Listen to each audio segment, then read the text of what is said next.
2 weeks after a peaceful demonstration against police brutality ended with officers driving a group of young people off a Walnut Creek freeway on-ramp with tear gas, rubber bullets and police dogs. The city council on Tuesday night got an 8-hour earful from angry residents about the debacle. It also heard from the city's police brass, who said changes have been made since the June 1st confrontation. For one thing, police won't bring dogs to protests anymore, as happened after the central Contra Costa SWAT Team sicced a dog on a young black protester on June 1st, leaving him wounded from bites and scratches. Quite frankly, we don't see a lot of this in Walnut Creek, Police Captain Jay Hill said of the civil unrest that rocked the city. We don't deal with this on a daily basis. And when we do see it, we try to learn from it. Police Chief Thomas Chaplin announced last week that the department would ban carotid holds, a type of neck restraint in which an officer puts pressure on the carotid arteries to block blood flow. That was a response to the death of George Floyd, when a Minneapolis police officer knelt on his neck for almost 9 minutes.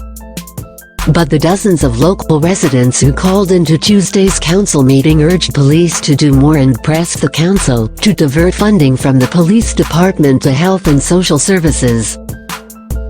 Council members had called for police to explain their actions during the demonstration and a downtown looting spree the day before, as well as other demonstrations and protests between May 30th and June 5th.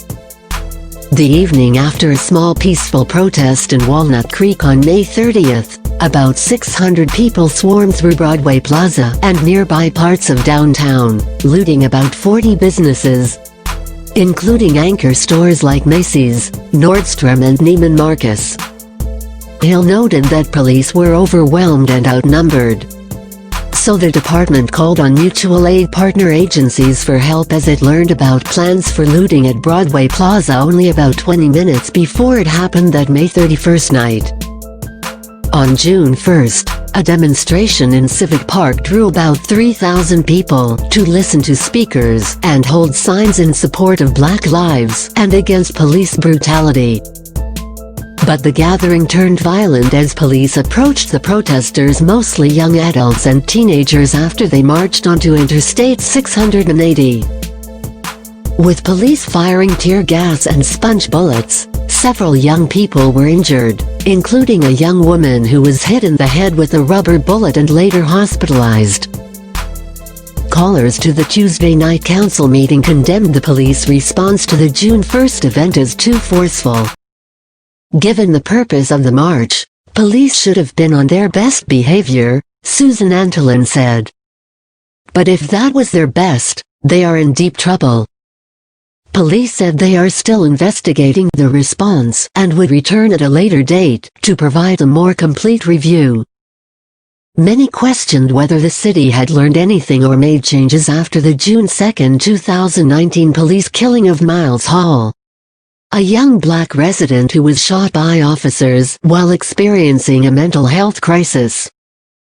City Manager Dan Bakshi said police started training in de-escalation techniques and working with the county's crisis intervention team well before the recent protests.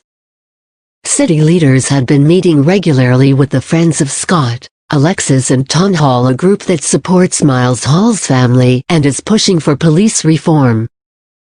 Bakshi defended the city's progress, noting these issues are extremely complex and social services mostly come from the county, with directives and funding from the state. Town Hall Miles Hall's mother said she was disappointed that the city had not made more progress in delivering non-police responses for people experiencing mental health crises. "We are asking you guys to be innovative," she said. "We needed to start in Walnut Creek. We need a non-police response.